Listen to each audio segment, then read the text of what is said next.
I think it's important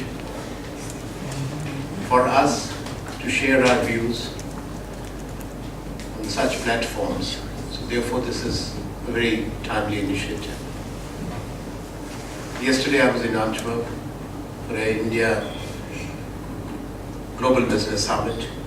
This is the fourth year in succession, beginning 2009. And the initiative comes from a European organization. And the participation, despite the gloom and the slowdown in Europe, globally, and even in India, was very encouraging and satisfying. When we view India's engagement with the European Union, we do not do so in isolation. We are partners, strategic partners, and we don't use the word strategic loosely, because it embraces all those sectors which would justify the description as a strategic one. Looking at the political issues, security-related issues, developmental issues, challenges to the global economy, terrorism, and beyond. It's not the globalizing world, David. We're living in a globalized world, which is interconnected and also equally interdependent. Last few decades have seen sweeping changes because of the technologies that have arrived. It's the press of a button that the flow of information from one part of the world to another. At the same speed, the flow of the capital or the reversal of the capital flows. So there are opportunities, there are challenges, which globalization brings to all of us. EU and India have shared concerns and shared values too. You refer to the shared values. They are very precious to us.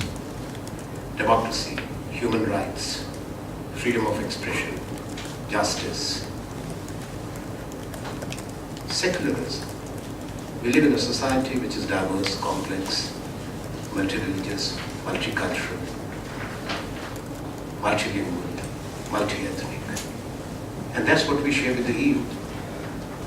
EU, when the concept evolved, it was very exciting, because we have seen the last century enough conflict, bloodshed, distrust in this part of the world.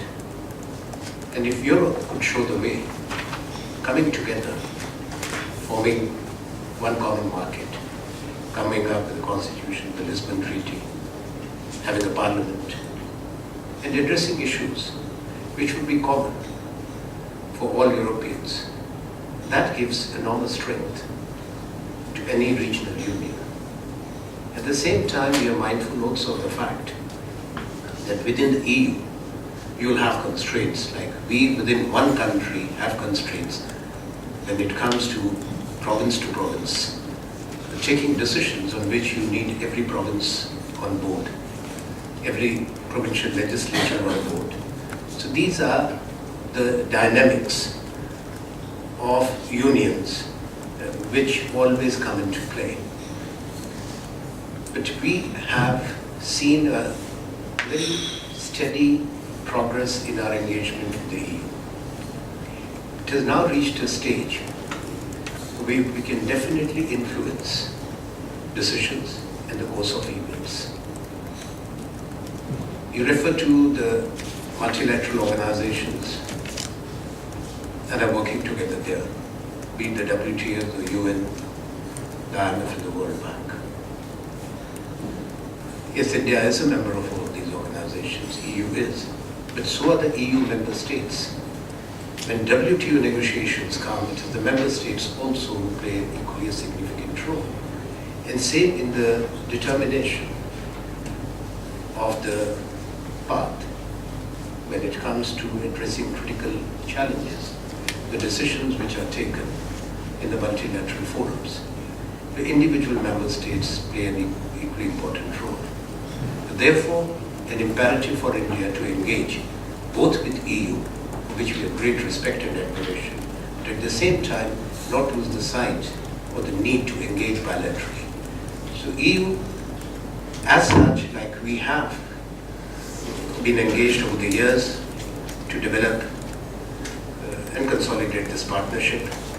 At the same time, there are bilateral agreements with some of the EU member states, which we have and which we do cherish, and we are committed to nurture equally.